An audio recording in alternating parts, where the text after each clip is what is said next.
Well, after an action-packed Saturday full of important games, we have a much quieter Sunday going on, but that doesn't make the games any less important, so stick around, stay tuned, we're about to break them down. What's happening, everyone? Sam, aka FIFA Brit from Gold Boys, here today to break down the Sunday soccer slate.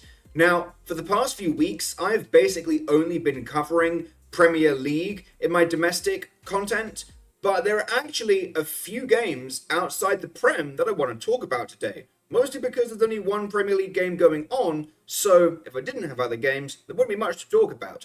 But I wouldn't talk about games I don't care about, so it doesn't mean I don't care about them. There are actually some very interesting angles in these games outside of England. As always, this video is sponsored by Sleeper Picks. Stay tuned for more on that later. Starting with probably the biggest news of the week outside of Champions League results, and that is that Mbappe is officially leaving PSG. Now, we all knew this.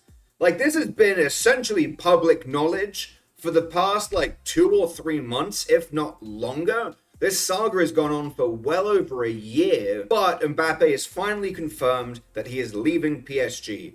We still technically don't have confirmation that he's going to Real Madrid, but he's going to Real Madrid. So that's that story essentially wrapped up. The reason why that's relevant is because his last game for PSG at home is on Sunday. They're playing against a team called Toulouse. So the jokes essentially write themselves, even though it's, I think, technically pronounced Toulouse, I think. I'm actually not sure. I'm not French. I don't know. But I've been pronouncing it Toulouse because I love making Toulouse jokes. So, yeah.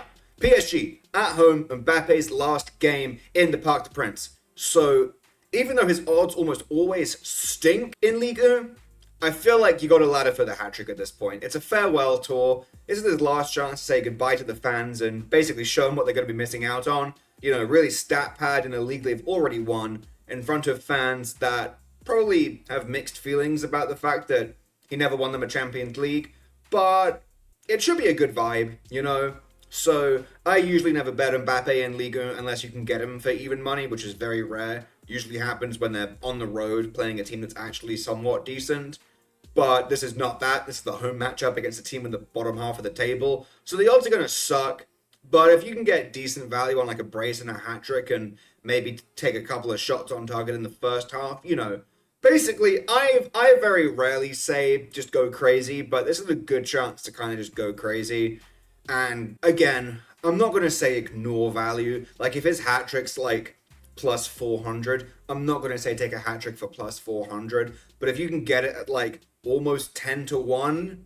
that's still not brilliant, but that's about acceptable for an Mbappe hat-trick at home in his last game for PSG at home. That's about acceptable. So shop around, make sure he's starting, for God's sake. I mean, I would hope so, but God knows with Luis Enrique, he's been weird with him in the league in the past. So make sure he's starting, but that's a pretty nice angle. It's his last game at home, so full, with a pinch of salt. But full reign to kind of go crazy on Mbappe props.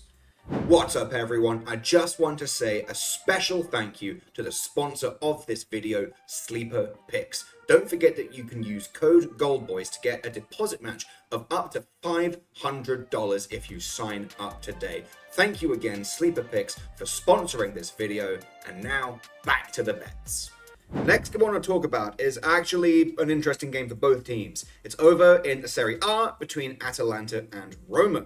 Now, Italian League has already secured 5 spots instead of 4 for the next Champions League, because the Champions League is now moving to its new format with an expanded group of teams and a new style of group stage. So 2 leagues were going to get given a 5th spot to account for the expansion, and that was based on the UEFA coefficient, depending on how each team in that league that qualified for Europe did in the course of the year. Germany and Italy got those 2 spots, which I think got a lot of people off guard. Most people were expecting England, Spain, the usuals, but England and Spain, while they do have a couple of really good teams, the other teams that just about made it into Europe, looking at you, Newcastle and Man U, kind of stunk it up this year. So that killed the coefficient, and the German and Italian teams did really well. So, to cut a long story short, Italy has a 5th spot, which means the team that comes 5th is going to make the Champions League. Atalanta and Roma is the 5th and 6th team. Atalanta are in 5th with a game in hand, but they're both level on points. So Roma, even though they are the away team in this game, really have to push. If they get a win here, that essentially wipes out Atalanta's game in hand, and they'll be level on points with equal games played, fighting for that last Champions League spot in 5th place. Now, at the time of recording, both teams to score is around -130. In fact, if you tuned into our most recent episode of The Final Third, which is my podcast that I co-host with my fellow Gold Boys cappers, Mr. Brad Thomas and Betting the Pitch, then you would have heard Mr. Betting the Pitch himself give out both teams to score as his best bet for this weekend. If it stays around -130, and if Roma play Lukaku and Dybala, then I will tail him on that, because I want to make sure those Roma guys are playing so they have the necessary firepower to actually keep themselves in this game, because Atalanta just played Marseille at home and looked fantastic. I mean, Marseille looked terrible, but Atalanta looked really good. So I need to know for sure that Roma have those guys in so I can trust them to get a goal. But assuming everyone is playing, both teams to score -130 in a game that both teams would love a win, yeah, I love that. That sounds really nice to me. Wait, before we get back to the picks, I wanted to thank you all for watching. Friends don't let friends watch videos without hitting the like button. So go ahead and press the thumbs up button and like the video. If you're new here and not subscribed, you should go ahead and do so, because we're dropping new content each and every day on the Gold Boys Network. We strive to cover every sport and give out picks and analysis and valuable information for free on the Gold Boys Network. So make sure you're subscribed and hit the bell so you can get notified when we drop something new. I'm Brad Thomas. Let's get back to the picks. Last game we're going to talk about for the Sunday slate is the most exciting one, at least in my opinion. But even if you're a neutral and you don't support Arsenal, my guess is you will think this is the most exciting one as well. It's Man U against Arsenal. This has always been an absolute battle. These are two Premier League giants that maybe aren't as good as they used to be. Man U have fallen off more than Arsenal have at this point. But it's a great battle, and this is going to be a very tough game for Arsenal, even though on paper they are clearly the better side. This is played at Old Trafford, and firstly, I want to just point out how ridiculous it is that Man U are plus 600 to win in their own stadium. And Old Trafford is a legendary stadium. Like, that's crazy. I mean, I thought it was wild that Crystal Palace were the favourites against Man U last week, but the fact that Man U are plus 600 at home, even if it's against Arsenal, that's just sad.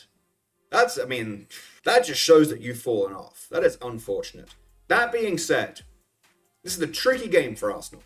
Arsenal have one win in 16 games at Old Trafford. That is not a brilliant record. Yes, Arsenal haven't been brilliant only a couple of years ago did we start looking good again. We were in the pits for a long, long time. So, yeah, Man U have been usually better than us. And playing at Old Trafford is difficult. And it's a tricky one. Because, yeah, we should beat them. But, and this is the Arsenal fan in me talking here, I'm very worried that we're going to absolutely dominate them in the first half. Loads of shots, the same way we did against Bournemouth, except we won't get a penalty. And we might get a goal, but we're going to make some sort of stupid mistake, like we did against Bayern, like we did against Spurs, and just gift Man U a goal, and the game finishes like 1-1 or 2-2 or something like that. That's the nervous Arsenal fan in me. In theory, that shouldn't be a problem. We should be scoring 3 on these guys, and they should be struggling to score 1.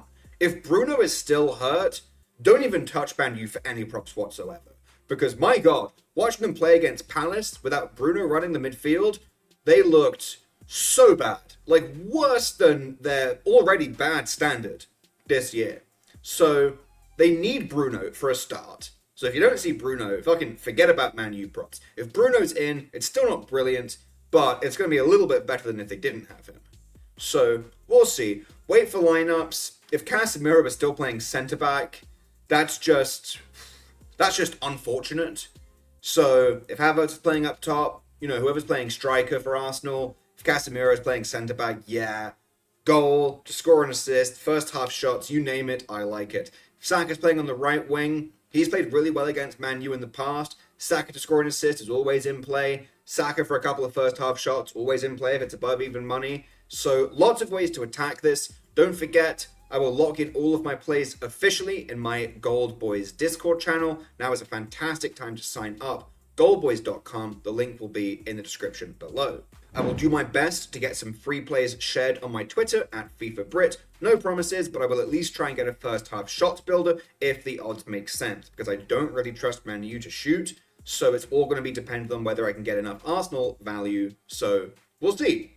You know, sometimes no play is the best play, but stay tuned. Follow me on Twitter. Subscribe to our YouTube channel if you haven't already. Click the button, turn on notifications, drop a like, and let me know what your favorite play on the Sunday soccer slate is, and I'll check them out. I love hearing from you guys. I want to see what you guys like. Maybe it's something I missed, you know? So we'll see.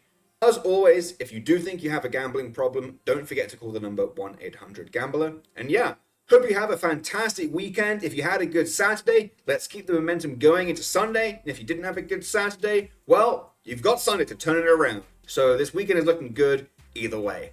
So yeah, best of luck with all your bets, and I'll catch you next time.